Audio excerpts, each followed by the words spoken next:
আসসালামু আলাইকুম সবাইকে। আশা করি সকলে ভালো আছেন। আমিও আল্লাহর রহমতে ভালো আছি। তো এখানে কিছু দেশি মাছ নিয়ে বসেছি। আজকে এগুলাই রান্নাবাড়া করব।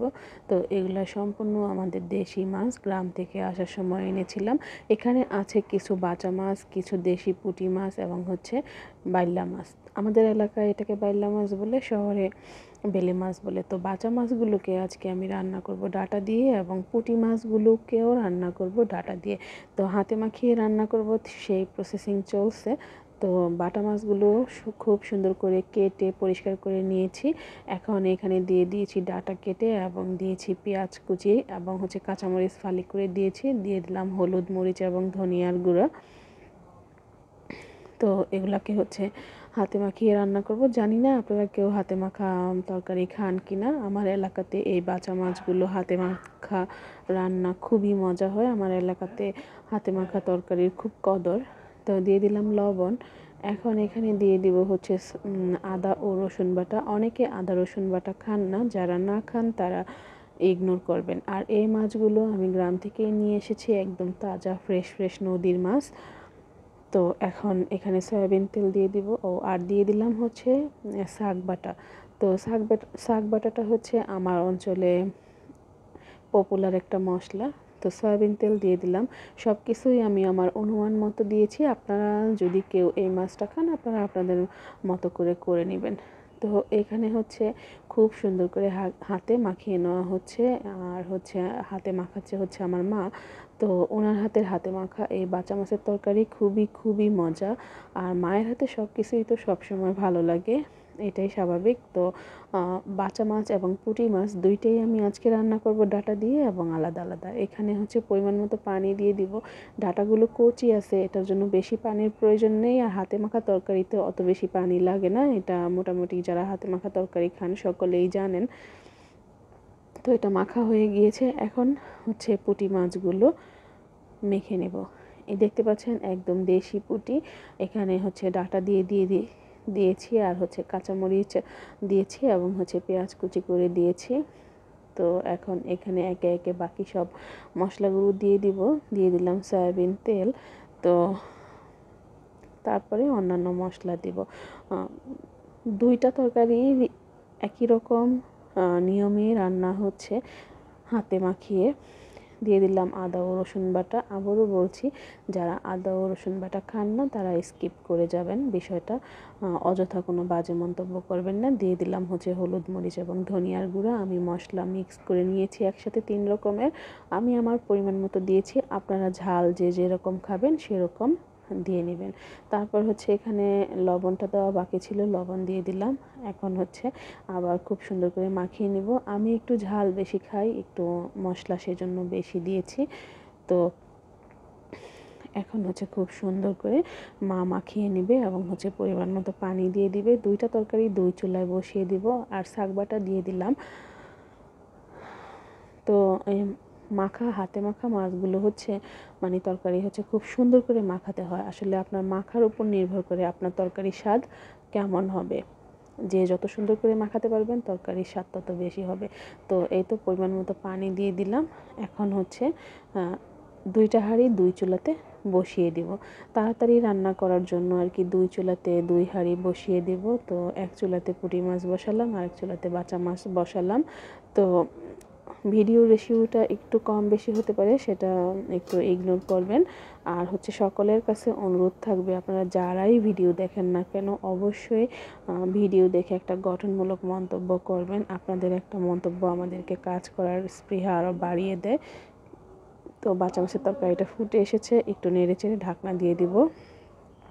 আবার পাশের চুলায় চলে যাব, গিয়ে দেখব যে পুঁটি মাছের তরকারির কী অবস্থা। তো এটাও ফুটে এসেছে, এটাকেও একটু ঝাঁকানি দিয়ে নাড়িয়ে দিব। এগুলো কিন্তু চামচ দিয়ে অতটা নাড়াচাড়া করতে হবে না, তাহলে মাছগুলো ভেঙে যাবে। তো ঢাকনা বসিয়ে দিলাম। বাঁচা মাছটা প্রায় আমার হয়ে এসেছে। এটার লবণ চেক করে নিব। তারপরে বাঁচা মাছ আমি নামিয়ে নিব। তারপরে আমার আরও রান্না বাড়া আসতে, গ্রাম থেকে কিছু জিনিসপত্র এনেছিলাম, সেগুলোকে প্রসেস করে রাখবো। তো এখন হচ্ছে পুঁটি মাছের লবণটা দেখে নিব। আমার বাঁচা মাছ হয়ে গিয়েছে, এখন এই তো পুঁটি মাছের লবণটা চেক করে তারপরে হচ্ছে পুঁটি মাছটাও নামিয়ে নিব। তারপর হচ্ছে গ্রাম থেকে আসার সময় ডাঁটা এনেছিলাম, সেই ডাঁটার শাকগুলোকে সুন্দর করে কুচি করে কেটে ধুয়ে নিয়েছি। ওগুলাকে ভাপ দিয়ে নর্মাল ফ্রিজে রেখে দিব, যেদিন খাওয়ার সেদিন বাগার দিয়ে নিব। তো এই তো আমার পুঁটি মাছের তরকারিটাও দেখতে পাচ্ছেন হয়ে গেছে, খুবই সুন্দর একটা রং এসেছে। আর এই তো বলেছিলাম ডাঁটা শাকের কথা, এই তো শাকগুলোকে সামান্য লবণ দিয়ে ভাপ দিয়ে রেখে দেব। আর হচ্ছে গ্রাম থেকে কচু এনেছিলাম, সেই কচুগুলোকে লবণ এবং হলুদ মরিচ দিয়ে রেখেছিলাম, সেটা এখন ভেজে নিব। ভালো করে কেটে ধুয়ে নিয়েছি অবশ্যই। এই কচু ভাজাটা, এটা হচ্ছে নারিকেলি কচু, খুবই মজার এই কচু ভাজাটা। কচুর উপরের অংশ এটা, আর হচ্ছে এটা ভাপ দিতে হয়নি, এটা এমনিতেই সিদ্ধ হয়ে যাবে। কচু ভাজা খুবই মজা লাগে ভাতের সাথে খেতে। তো কচুগুলো ভেজে নেওয়ার পরে হচ্ছে আমি কিছু দেশি পুঁটি মাছ, সেগুলোকে মচমচা করে ভেজে নিব। তো কচুগুলোকে একটা ঢাকনা দিয়ে দিয়েছিলাম, এখন হচ্ছে উল্টে পাল্টে নিচ্ছি। উল্টে পাল্টে তারপরে হচ্ছে নামিয়ে নেব। আজকের ভিডিওটা সম্পূর্ণ আনকাট অবস্থায় আছে, কোনো কাটাকাটি করিনি, তাই ভিডিওর লেন্থ একটু বড় হয়ে গিয়েছে। তো আশা করি অন্তত 2-3 মিনিট করে সবাই দেখলে ভালো হবে আর কি। তো এই তো কচু প্রায় ভাজা শেষ, আর হচ্ছে এদিকে ডাঁটা শাকটাও ভাপ দেওয়া হয়ে গিয়েছে। এখন একে একে এগুলো নামিয়ে নিয়ে তারপরে হচ্ছে পুঁটি মাছগুলোকে একদম মচমচা করে ভেজে নেব। আমি হচ্ছে কচুগুলোকে ফ্রাই প্যান থেকে নামিয়ে নিচ্ছি। তো দেখেন কচুটা একটু কালার এসেছে, গোল্ডেন কালার, এটা কোনো সমস্যা না, পড়েনি।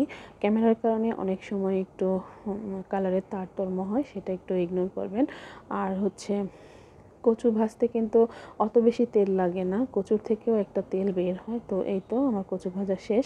এখন এই তেলগুলো আমি ফেলে দিব না, এই তেলের ভিতরেই আমি পুঁটি মাছগুলোকে ভেজে নিব। আর দেশি পুঁটি মাছ মচমচা করে ভেজে গরম ভাতের সাথে খেতে খুবই ভালো লাগে। আমার কাছে তো অনেক পছন্দ গরম ভাতের সাথে পুঁটি মাছ ভাজা। তো যেহেতু এনেছি সেহেতু মানে রান্না করেও খাবো, ভেজেও খাবো, এটাই হচ্ছে আজকের মেনু আমার। তো আজকে আনকাট অবস্থায় ভিডিও দিলাম, একটু ভিডিওটা বড় হয়ে গিয়েছে। তো দেখেন মাছগুলো ভাজা হয়েছে এবং একটা মাছও ভাঙেনি, আর মাছগুলো একদম ফ্রেশ ছিল। তো সবার কাছে অনুরোধ থাকবে, আমার আজকের ভ্লগ কেমন লাগলো, যদি ভালো লেগে থাকে অবশ্যই লাইক, কমেন্ট এবং শেয়ার করে দিবেন। আর হচ্ছে আমার চ্যানেল এবং হচ্ছে আমার ফেসবুক পেজের পাশে থাকবেন। আমার চ্যানেলটি সাবস্ক্রাইব করে না থাকলে অবশ্যই সাবস্ক্রাইব করে দিবেন এবং পাশে থাকা বেল আইকনটি অবশ্যই চেপে দিবেন, তাহলে হচ্ছে আমার পরবর্তী ভিডিওর নোটিফিকেশন সবার আগে আপনাদের কাছে চলে যাবে। আর আমার ফেসবুক পেজটি যারা এখনও মানে ভিজিট করেননি তারা অবশ্যই আসবেন এবং হচ্ছে আমার পেজের সাথে থাকবেন। আর হচ্ছে ভিডিও ভালো লাগলে অবশ্যই অবশ্যই লাইক, কমেন্ট এবং শেয়ার করতে ভুলবেন না। তো আমার মাছ ভাজা হয়ে গিয়েছে, এখন একটা সুন্দর প্লেটের ভিতরে আমি সুন্দর একটা প্লেটের ভিতরে পরিবেশন করে নিব। তারপরে হচ্ছে গোছাল টোছাল সেরে নামাজ পড়ে খাবার দাবার খেয়ে নিব। তো যেহেতু বললাম যে আজকের ভিডিওটা আনকাট, তো আনকাটই থাকবে। তো মাছ ভাজা হয়ে গেল, এই তো দেখছেন যে আমি পরিবেশন করে নিলাম। তো ভালো থাকবেন সবাই, সকলে আমার চ্যানেলের পাশে থাকবেন। আসসালামু আলাইকুম।